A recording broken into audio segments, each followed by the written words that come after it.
A minha esposa é muito friorenta.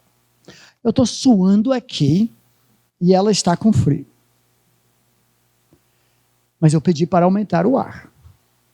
Essa vez não vai dar tão certo. Mas no ano passado, para celebrar nossos 40 anos de casamento, eu levei a minha esposa, pasmem, para a Islândia. Mas olha só, eu a levei para a Islândia junto com a minha irmã, nosso cunhado, voltando 51 anos depois que eu e minha irmã fomos levados pelos tios, eu me encantei com aquela ilha. Enorme, por sinal, 800 quilômetros em volta. Mas deu muito certo. É interessante que Islândia, nas notícias agora, porque parece que tem um vulcão para explodir no mesmo lugar onde nós estávamos. Eu acho que a minha esposa encomendou para se aquecer. Só que chegou tarde. Eu levei a minha esposa para a Islândia, porém, no verão. Tá vendo? E era a melhor época, foi muito legal. Mas a Islândia é curiosa como ilha, porque é conhecida como a terra de fogo e gelo. Por exemplo, você tem aquecimento de todas as casas geotérmica. Não precisa gastar porque vem do próprio chão. Ao mesmo tempo, você tem geleiras. A ilha toda é uma geleira que, na época que nós estávamos, se derretia um pouco. A temperatura até chegando acima do zero. Mas com isso, a ilha toda é uma catarata, cachoeira após a outra. Nunca vi algo igual. Cataratas belas, que você não tem como não parar e tirar fotos. A terra de fogo e gelo. Só que, além da beleza, há muitos perigos. Turistas despreparados podem ser perdidos dentro de nevascas repentinas, se não prestarem atenção às previsões. Tem algo chamado ondas súbitas, que eles recomendam nunca vir as suas costas para o mar. Porque tem mini tsunamis que do nada surgem e todo ano arrastam algum turista despreparado até o mar. E morre dentro de minutos por causa da temperatura da água. Islândia. Agora que todos vocês são fãs, não vai ter turista nenhum e nós dois vamos voltar e curtir sozinhos. Mas eu pensei comigo, depois, a vida familiar é um pouco assim também. Nós temos momentos de calor e temos momentos de gelo. Esses momentos são previsíveis.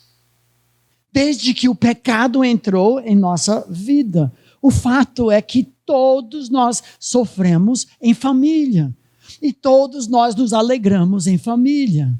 Mas nós precisamos entender a importância da família para superar os tempos de gelo e experimentar um vislumbre do calor que será o céu. Na viagem, nós encontramos um casal que eu confesso, eu nunca tinha encontrado um casal tão exemplar, tão modelo, o casal perfeito. E eu queria contar um pouco a história. Eu tirei uma foto desse casal para vocês conhecerem.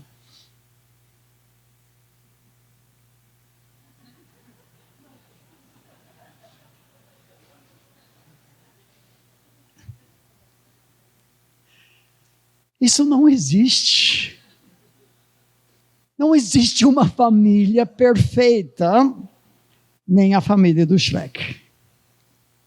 A nossa não é perfeita.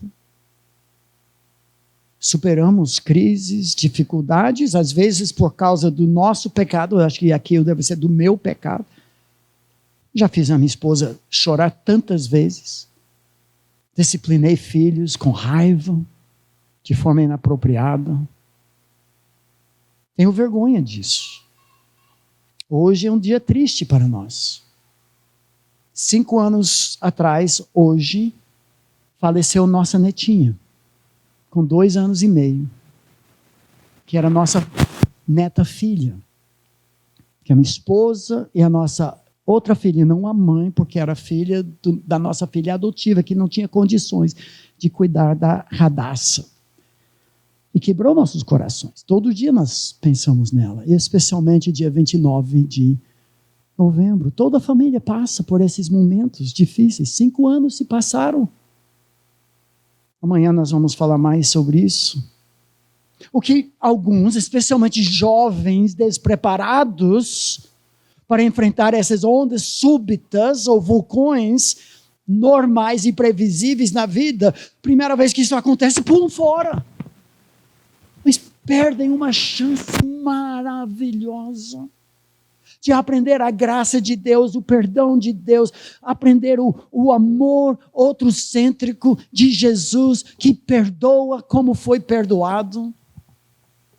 Eu gosto de comparar nossas vidas a 2 palmeiras plantadas à beira-mar. Eu não sou palmeirense, tá bom?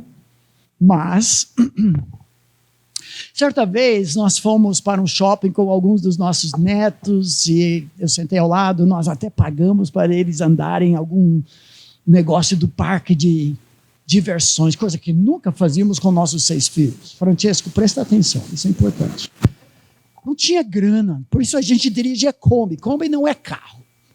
Hoje nós temos um carro de verdade. 19 anos dirigimos Kombi. Era o único carro que cabia 8 pessoas, mas não é um carro. É uma lata ambulante. Mas fomos lá e, com netos, você gasta uma fortuna em tudo, assistindo meus netos lá. Eu olhei do lado, eu estava sentado ao lado de uma palmeira. Essa palmeira era perfeita. Imaculada palmeira. Obviamente podada, fertilizada, regada. Foi só depois que minha esposa falou: Davi, você sabe, né? Você que é filho de floriculturistas, que aquela palmeira era plástica. E era. Gente, a vida perfeita conjugal é de plástico. Artificial, isso não existe. Mas eu digo, eu prefiro ser uma palmeira plantada à beira-mar, que enfrenta os ventos e granizo e tempestades, mas com as nossas raízes afundadas no solo da graça, do perdão mútuo. Por isso eu creio que um casal que passa por uma crise pode se lidar bem, sair da crise melhor do que antes. Algo levou para aquelas crises, e uma vez que nós lidarmos com isso, nós podemos nos fortalecer juntos, mesmo carregando cicatrizes que não passam. São marcas de uma vida que jaz no maligno. Graças a Deus. Lamentações nos lembra quando Jeremias, o profeta chorão, disse: quero trazer à memória o que me pode dar esperança. Creio que você está aqui por causa disso. O que pode nos dar esperança? Ele responde a sua própria oração: as misericórdias de Deus, do Senhor. Essa palavra hesed trata do amor leal, um amor que nos persegue. No Salmo 23, bondade e misericórdia me seguirão, me perseguirão, correrão atrás de mim. Oséias diz que esse amor fiel de Deus nos atrai, não nos larga de jeito nenhum. E por isso nós não somos derrotados, consumidos, porque as suas misericórdias, seu hesed, não termina, não esgota, renova-se cada manhã. Grande é a fidelidade do nosso Deus. Precisamos lembrar disso e não sair de uma conferência como essa, cabisbaixo, pensando: eu não consigo, não faço. Meu propósito não é esfregar seu rosto na lama do seu pecado. O diabo faz isso muito bem. Só aponta o dedo. Não, vamos ver. Realmente, nós precisamos melhorar. Mas olhe agora para a cruz. Olhe para a graça de Deus. Hoje pode ser o primeiro dia do resto da sua vida. Novos começos. Mas temos que saber qual é o plano. Nosso rumo, nossa direção. Por isso nós já tratamos um pouco. A primeira resposta à pergunta por que a família importa. O casamento existe. Faça de novo comigo. Para espelhar e espalhar a imagem de Deus. Já vimos isso. Agora vamos dar um pulo, um salto. Abra sua Bíblia em Efésios 5. Nós vamos acampar aqui para pontos 2, 3 e 4. Efésios 5 e 6 é o maior texto da palavra de Deus que trata do rumo, do GPS para ser guiado pelo Senhor na vida familiar. Deus fala, não gagueja, Ele explica como deve funcionar a família. A segunda razão porque a família importa é porque é a principal metáfora, figura, que Deus usa para nossas mentes limitadas e finitas entenderem verdades abstratas e profundas. Deus usa sempre a família para ilustrar o relacionamento dele com seus filhos. A igreja, acima de tudo, é uma família. Nós já vimos como o relacionamento conjugal reflete a família divina, a Trindade. Mas em Efésios 5, especialmente tratando do relacionamento marido e esposa, e mais adiante em Apocalipse, tratando das bodas do Cordeiro, descobrimos que essa metáfora predileta de Deus para ilustrar como Jesus é apaixonado pela sua igreja, como a igreja se relaciona a Jesus. Em Efésios 5, 31, no final da discussão sobre o papel da mulher, o papel do marido, textos que se aplicam ainda hoje. A mulher auxiliadora em Cristo é a Eva que Eva deixou de ser na queda.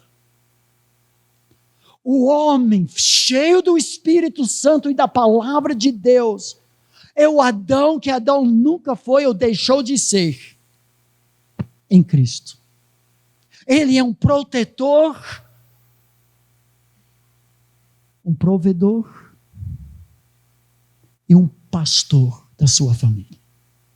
A mulher é auxiliadora, submissa à liderança do seu marido, entendida corretamente a submissão, socorrendo, refugiando. E no final de tudo isso, Paulo, interessantemente, ele cita Gênesis 2. Eis porque deixará o homem a seu pai, a sua mãe, e se unirá à sua mulher, e se tornarão os dois em uma só carne, o espelhar da Trindade. Grande é este mistério. Espera aí, Paulo, você acha que nós somos ignorantes? Isso não é mistério. Você acabou de citar Gênesis 2, nós sabemos disso. O relacionamento conjugal é um espelho da glória, da imagem de Deus. Façamos nós, o homem, a nossa imagem, a nossa semelhança. Por isso, deixa o homem, pai e mãe, une-se à sua mulher. Nós já sabemos disso. Não, calma, filho. Eu estou falando de outra coisa. O mistério que ninguém imaginava. É o fato de que o seu relacionamento marido e esposa é um espelho de Jesus e a igreja. Ele é o noivo. A igreja é a noiva. O seu casamento, homem, a maneira como você trata a sua esposa, você protege a sua esposa, você santifica a sua esposa pela lavagem de água, pela palavra, você provê para a sua esposa, ilustra o que Jesus faz com a igreja, e exatamente o oposto do que Adão não fez com Eva. Mulher, a maneira como você apoia o seu marido, é maior companheira dele, complemento na vida dele, auxiliadora e acompanha a liderança dele. Você ilustra para o mundo como a igreja faz isso com Jesus. Este é um mistério. A igreja, a família tem esse significado. Irmãos, isso é muito importante, talvez parentético. Tudo isso tem a ver com a doutrina chamada eclesiologia, a doutrina da igreja. Eu posso perguntar para um jovem candidato para o ministério sobre a natureza da igreja. Quais são figuras que a Bíblia usa para a igreja? Ele responde, a igreja é um corpo, o corpo de Cristo, ele é o cabeça, certo? Tem 2 textos que falam isso. A igreja é um santuário, Jesus é a pedra angular e nós somos pedras vivas. Está certo, também tem 2 textos que dizem isso. A igreja é um exército, combati o bom combate, as portas do inferno não prevalecerão contra a igreja é um exército. Cara, você é muito bem preparado. Mas está faltando o que é principal. A igreja é uma família. Meus amigos, nós temos pacotes, kits de crescimento da igreja importados da Coreia do Sul, dos Estados Unidos, Canadá. Às vezes, indiscriminadamente, aplicamos isso na família de Deus local. O contexto não é nosso, o contexto é norte-americano, o contexto é coreano. Você quer cantar música pop coreana, tudo bem, mas não implemente o modelo de igreja aqui. Porque essa é uma família. A igreja não é franchise. A igreja não é empresa. Gostei muito ontem conversando com o pastor, a ideia de a igreja ser um organismo organizado. Assim como a família, essa família. A igreja não é clube. Se todos são iguais, torcem o mesmo time, são todos da mesma classe social, econômico, todos gostam das mesmas coisas, não tem nenhuma explicação dessa família porque é um clube. Mas a diversidade de dons, de preferências, me desculpa dizer, partidos políticos, isso é sobrenatural. E a família, nossas famílias são assim, tem jovens, tem velhos, igreja que é só skatista, surfista, jovem, velho, isso não reflete multicolorido espectro da glória de Deus na unidade e diversidade. A igreja é família, a igreja não é negócio, não é franchise, não é clube, não é ONG, nós não existimos para alimentar os pobres, faz parte da família ministrar para outros. Deus é o nosso Pai. 15 vezes no Velho Testamento Deus é Pai. 250 vezes no Novo Testamento Jesus fala, eu vou para meu Pai e seu Pai. Abba, papai, daddy. Jesus é o noivo. A igreja é a noiva. Nós somos... líderes espirituais, não chamamos de padre, Jesus falou para não fazer isso. Mas o papel do presbítero, ancião, pastor, é um papel de paternidade da família de Deus. E eu e você, se estamos em Cristo, eu só olho nos seus olhos, eu sei que você é crente, porque cortou o cabelo. Não, mas nunca nos conhecemos antes, mas você é meu irmão, pela fé. Você é minha irmã. Paulo fala para tratar os mais velhos não como fregueses, mas como pais. As mais velhas como mães e as mocinhas como irmãs, não objetos do seu desejo. Porque nós somos uma família. Irmãos, tudo que ameaça a unidade da família e do casal é uma ameaça ao brilho da glória do espelho de Deus. Não podemos permitir isso. Quais são algumas dessas coisas? Rapidamente, pais que recusam deixar os filhos cortarem o cordão umbilical e dizem coisas ridículas como: você é minha filha, você é o meu sangue, ele não é seu sangue, então você me escuta e obedece. o DNA conjugal é mais forte que o DNA que identifica você como produto do amor do seu pai e da sua mãe. Deixa papai e mãe, mas nunca larga sua esposa. A inversão de papéis nesse mundo unissex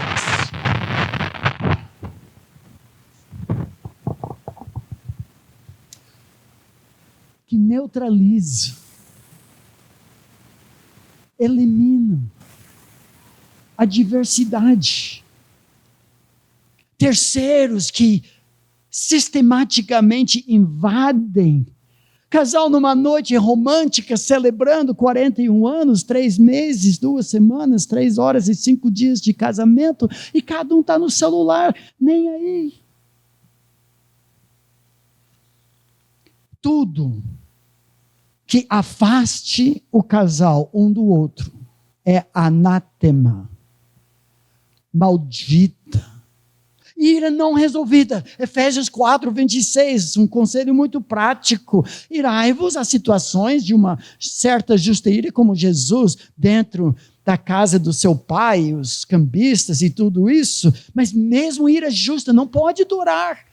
Uma indignação, se prolongar-se, se transforma em mágoas. Irai-vos, mas não pequeis. Não se ponha o sol sobre a vossa ira. Muitas vezes você não vai resolver a questão, mas vai resolver a ira. Nós vamos concordar em discordar. Tem coisas que nós discordamos e concordamos em discordar há 41 anos.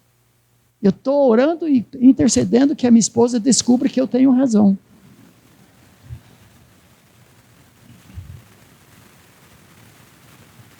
Terceira razão. Número 1, a família existe para espelhar e espalhar a glória de Deus. Número 2, é a principal metáfora, a família que Deus ele usou para o seu relacionamento para com Israel e o seu filho com a igreja. Mas olha nesse mesmo texto de Efésios, capítulo 5.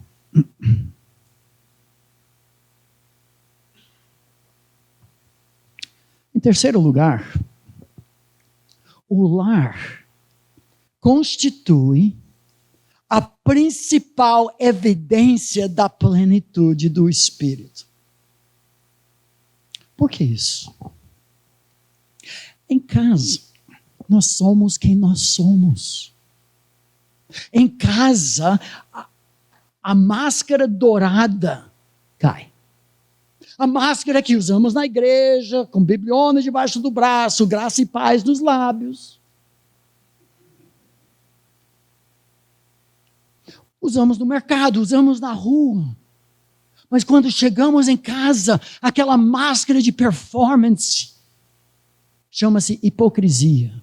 A palavra grega hipokrites significava ator. Quem usava máscara. Em algum lugar é pesado demais e cai, e normalmente isso acontece em casa. Meus irmãos, me desculpa, mas é até fácil fazer uma performance de palco, cantar uma música, reger, fazer o show gospel. Difícil é viver em casa. Vamos ver. Deus sabe disso, de Deus não se zomba, e Deus mesmo trabalha pelo seu Espírito, através da sua palavra, para nos transformar de verdade, não de show, mas onde somos quem nós somos. Olha Efésios 5,15, eu vou fazer algo interessante, eu acho, não sei se já viu isso, usando Efésios e Colossenses. Preparem-se, apertem os cintos. Ainda temos alguns minutos aqui. Se o Espírito de Deus me controlar, os resultados têm que ser vistos no meu lar. Ou é falsidade, é falsificação, é plástico, é show. Efésios 5,18 é o texto tão conhecido. Todo o texto da família começa aqui. Paulo vai falar até capítulo 6, versículo 9, sobre reavivamento a partir do lar. A maior evidência de reavivamento não está no louvorzão. Campanhas de oração. doação, alimentos para os pobres, estádios cheios de pessoas cantando a Deus. O vamos ver do verdadeiro reavivamento bíblico está em casa. Quando o Espírito de Deus toma conta da nossa vida, Ele nos transforma de dentro para fora.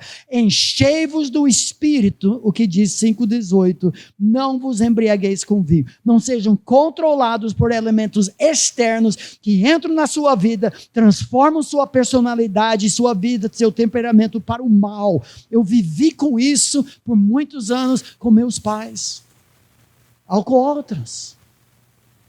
Transformou um lar outrora estável em caos.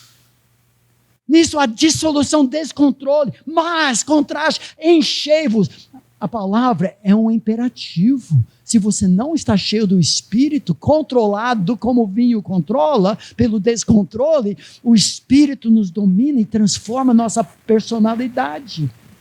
Se você não é controlado agora, você está em pecado. Esse negócio de marcar reavivamento na quinta-feira, o Espírito Santo chega para habitar seu povo, é besteira. É constante imperativo. No tempo presente, constantemente, na voz passiva, permita constantemente que o Espírito Santo de Deus controle sua vida em 4 áreas. Eu vou mostrar isso dentro de um instante. Mas agora, olha o que diz o texto paralelo em Colossenses. Daqui a pouco vamos olhar isso, mas Colossenses e Efésios foram escritos no mesmo tempo da prisão em Roma para cidades vizinhas e mais ou menos seguem a mesma ordem. Efésios enfatiza o corpo de Cristo, do qual Jesus é cabeça. Colossenses enfatiza o cabeça do corpo, Cristo. Colossenses, na mesma altura, não fala nada do Espírito, mas diz isso: habite ricamente. A palavra é uma ordem do tempo presente. Faça morada em sua vida a palavra focada em Cristo. Quando nós olhamos as consequências das 2 ordens, uma coincidência interessante aparece. Descobrimos que o Espírito de Deus usa a palavra de Deus. É o autor da palavra. Ele não se contradiz. Ele usa a palavra como matéria-prima. Ele não sopra. Ele não joga paletó ou água benta. Ele usa a palavra dele cravada dentro do seu coração para transformar a sua vida. Refazendo famílias novamente à imagem de Deus. Pelo tempo, eu só quero mostrar para vocês esse gráfico que mostra os 2 textos. Olha a coincidência. Em Efésios, a plenitude do Espírito culmina em algumas atitudes: edificação mútua, adoração de coração, gratidão é marca de sinal de que o Espírito domina, é reclamação. Essa pessoa não é controlada pelo Espírito. E termina falando de submissão mútua. Lembra que nós falamos? Submissão é de Deus. Insubmissão vem do inferno. Mas quando ele trata, sujeitando-vos uns aos outros, ele deslancha um verdadeiro avalanche de evidências no lar. Mulheres submissas aos seus maridos, homens que amam sacrificialmente as suas esposas, filhos sobrenaturalmente obedecem e honram seus pais, pais que investem tempo de qualidade e quantidade no discipulado e disciplina dos seus filhos e no contexto doméstico do Império Romano, não é de fábrica. Servos e mestres era da casa. Até esse relacionamento foi transformado. Lar.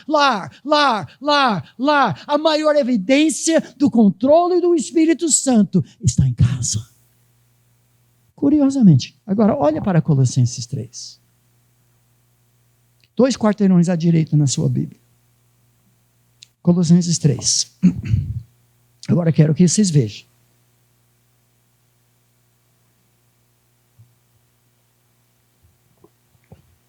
A família é importante. É o lugar onde o Espírito Santo de Deus mais promove o reavivamento. Colossenses capítulo 3, 16. Habite ricamente em vós, não o Espírito de Deus, mas a palavra de Cristo. Instruí-vos e aconselhai-vos mutuamente. O que é isso? Edificação mútua. Mesma coisa que nós vimos em Efésios. Em toda a sabedoria, louvando a Deus com salmos e hinos e cânticos espirituais. A adoração de coração. Com gratidão em vossos corações. Gratidão.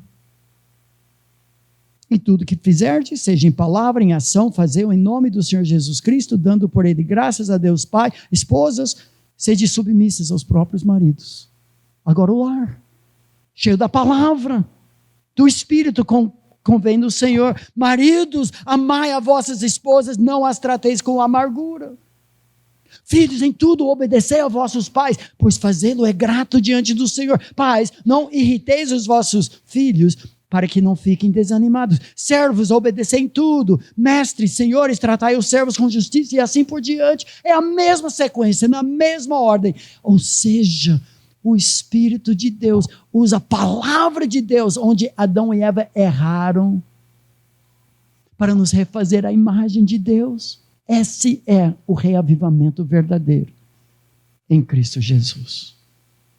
O Espírito de Deus usa a palavra de Deus para refazer homens e mulheres à imagem de Deus. Homens, outra vez, são líderes, servos, pastores, protetores, que se sacrificam a bem da família. Mulheres são auxiliadoras idôneas, complementando seus maridos como encorajadoras que os respeitam e são seus maiores fãs. Eu gosto muito dessa ideia para ilustrar o que é auxiliadora idônea. É o poder que a esposa tem de fazer ou acabar com seu marido. Como auxiliadora idônea. E para nós hoje talvez seria a ideia de ser maior fã dele. Eu posso garantir. 200 de vocês saem daqui falando bem da palestra, legal. Mas eu chego no hotel, minha esposa falou, Davi, hoje você só falou de si mesmo. Foi talvez uma das piores pregações que eu vi, eu já ouvi muitas. Ela nunca não falou isso. Acabou comigo. Agora, vocês podem sair daqui me apedrejando, falando mal, essa coisa nada, é só coisa de gringo, isso aqui não tem nada a ver. Ela fala, Davi, você foi fiel às Escrituras, eu estou contigo.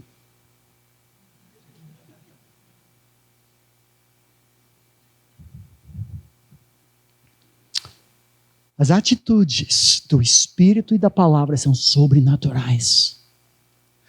O exato oposto do que aconteceu no jardim. Adão expôs a sua esposa a uma morte fulminante para salvar a sua pele. Mas o último Adão, Jesus, estendeu seus braços para poupar a sua esposa, a igreja. Homens, amem sua esposa como Cristo amou a igreja. É sobrenatural. Eva tomou a frente. Errou a palavra de Deus, que obviamente não conhecia bem por 3 vezes, provavelmente porque o marido foi omisso e passivo ao transmitir a palavra de Deus para ela. O inimigo subversivamente sussurra nos ouvidos dela, ele não fala com o homem, ela toma a frente, não é auxiliadora idônea de coisa alguma, mas em Cristo a mulher pode ser isso. Em Gênesis, Caim, o filho, desobedeceu mamãe e papai, matou seu próprio filho. Mamãe Eva e papai Adão sentiram a multiplicação da dor. Em um só dia perderam 2 dos seus filhos. Mas em Cristo os filhos podem outra vez espelhar como adoradores a glória de Deus. Vamos terminar com mais uma razão, e amanhã à noite, sobre educação de filhos, de fato é a 5ª razão, mas vai ser nossa ponte. Nesse mesmo texto. A família é importante, ou é só modismo? Gênesis 1, Apocalipse 22. Efésios 5, 6, Colossenses 3, 4. A família existe para espelhar e espalhar a glória da Trindade. A família é a maior metáfora para ilustrar Jesus e a igreja para o mundo perdido. A família é a evidência principal, o vamos ver da plenitude do Espírito e da palavra. Mas, quarto lugar, a família é um foco principal na guerra espiritual. É aqui que a guerra começou, em Gênesis. É aqui que a guerra continua nos últimos tempos. É muito interessante, não é coincidência, que o maior texto da Bíblia sobre guerra, batalha espiritual, encontra-se encostado no maior texto da Bíblia que fala sobre a família. Chama-se interpretação contextual. Olha o que Paulo diz, depois da longa discussão de relacionamentos resgatados na família. Assim que terminar, ele diz assim, Efésios 6:10. Quanto ao mais, concluindo, o que nós pregadores falamos, quando queremos comprar mais 5 minutos de atenção, mas normalmente é mentira, que tem mais 15 minutos. Mas tudo bem. Quanto ao mais, sede fortalecidos no Senhor e na força do seu poder, revestivos de toda a armadura de Deus, para poderdes ficar firmes contra as ciladas do diabo. Porque a nossa luta, gente, não é contra sangue e carne. No contexto, quem é o sangue e carne que Paulo acabou de trabalhar? Casais, pais e filhos, o contexto doméstico. Gente, ele diz, o inimigo aqui não é sua esposa. O inimigo não é seu marido, nem sua sogra. Não são seus filhos, na fé ou desviados. Por trás de tudo isso, desde Gênesis capítulo 3, existe uma guerra espiritual, porque o inimigo das nossas almas odeia a família. A família está na mira de Satanás. Mal havia terminado a lua de mel e o inimigo ataca a família. Ele tenta desfigurar aquela imagem no espelho, outrora nítida, quebrando espelhos, porque ele odeia ver a cara de Deus refletida na família. Pense comigo como Gênesis 2 termina. Depois da cerimônia de casamento, que é a conclusão da narrativa da criação. Ora, um e outro. O homem e sua mulher estavam nus e não se envergonhavam. Nus e sem vergonha. No bom sentido. Porque não havia vergonha no mundo.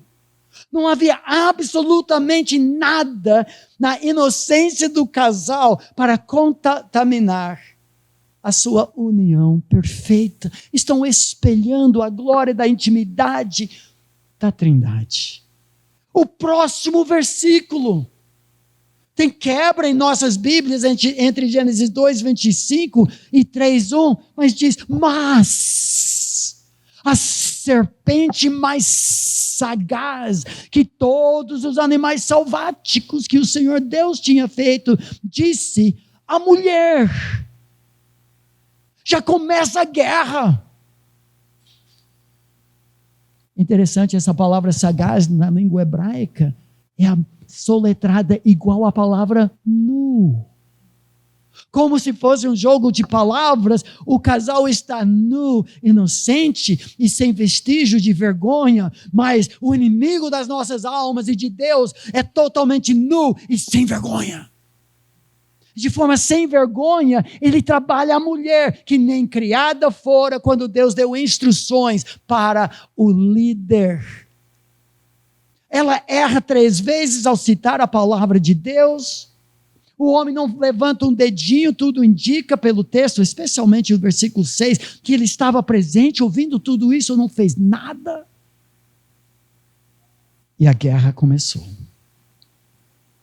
Em termos de guerra, Um exército ataca o que é estratégico para o outro lado. Estamos vendo Israel, Gaza, a guerra entre Ucrânia e Rússia. Um ataca a infraestrutura de luz, o outro ataca pontes, chaves.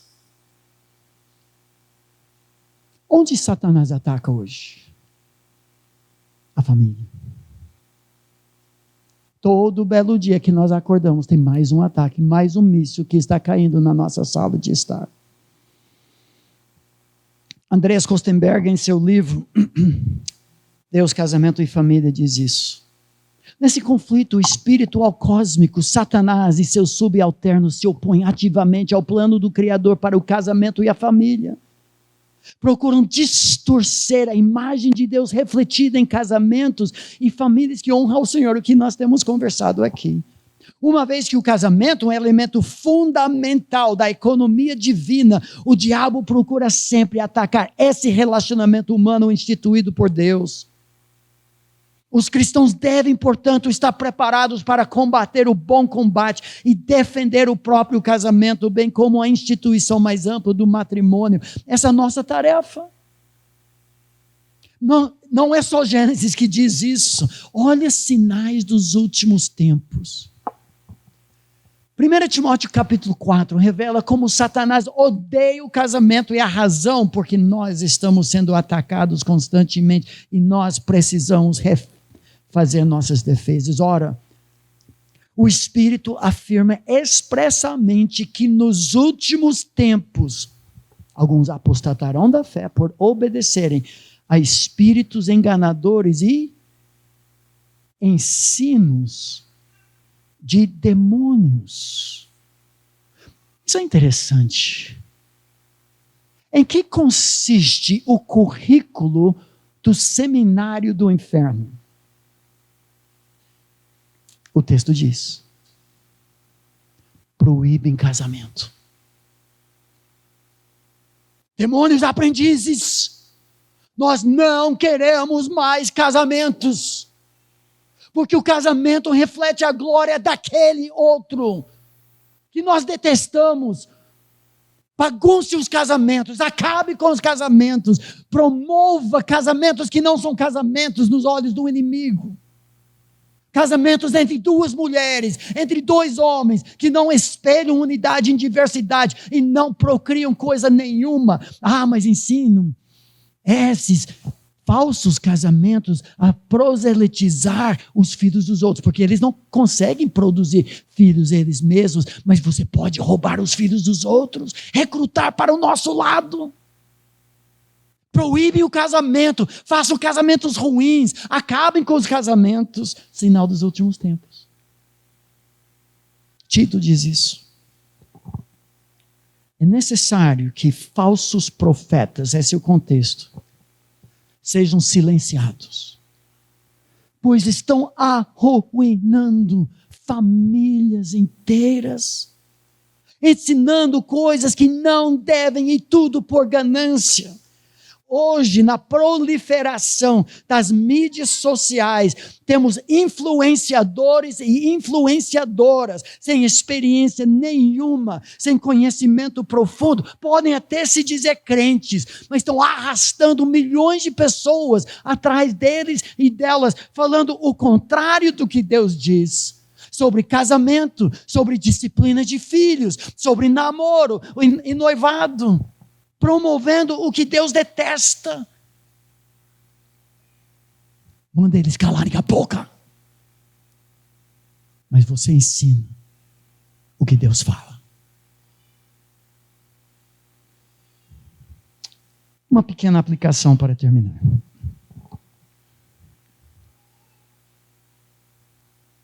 Cada vez que permitimos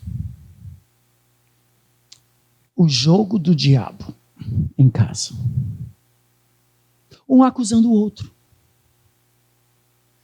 igual Adão no jardim, foi a mulher que tu me deste, nós parecemos o diabo.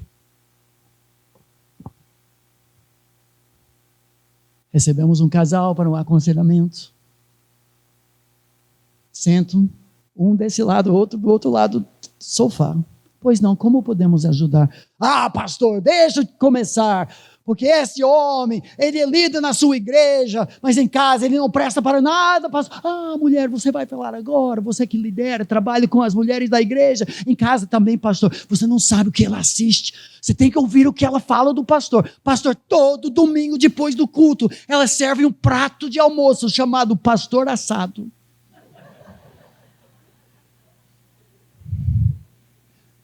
Você tem dois demônios. O conflito conjugal é normal no mundo que jaz no maligno. Conflito é previsível.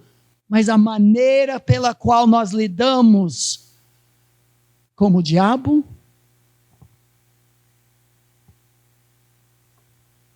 ou como Jesus diz tudo. 4 razões.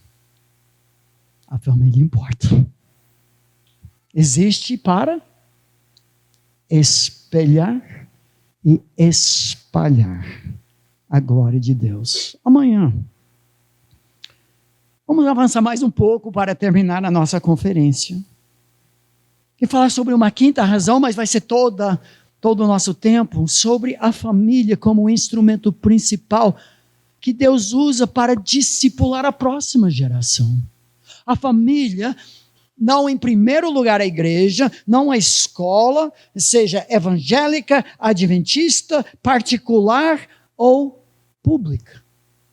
Educa o nosso filho, pais e mães, com o apoio de um vilarejo de avós e tios e tudo mais. Deus chama os pais para resgatar sua imagem na vida dos filhos. Mas esse é o nosso assunto para amanhã à noite, nesse mesmo bate-canal, todos juntos. Não se esqueçam do nosso canal de YouTube. Palavra e Família. Tem centenas de programas que trabalham esses assuntos e muitos outros. Obrigado, Senhor, pelo tempo investido, não gasto, aprendendo, sobrevoando a Tua palavra, para ver que a família não é tudo, é um instrumento, faz parte do seu plano, não é o plano todo, mas é extremamente importante nesse tempo que nós temos aqui na terra, porque aponta para aquele dia em que a tua família se reunirá nas bodas do Cordeiro. Obrigado pelo presente da família, perdoa-nos, Senhor, por termos engolido as mentiras de Satanás, que visa detonar e destruir a família. Que não sejamos acusadores, mas perdoadores. Que cultivemos a nossa amizade como casais casados. Que não permitamos que filhos e pais e trabalho e tantas outras coisas interfiram com o resplendor da tua glória no espelho matrimonial. Oramos sempre pelos méritos, não nossos, mas de Jesus Cristo. Amém e amém.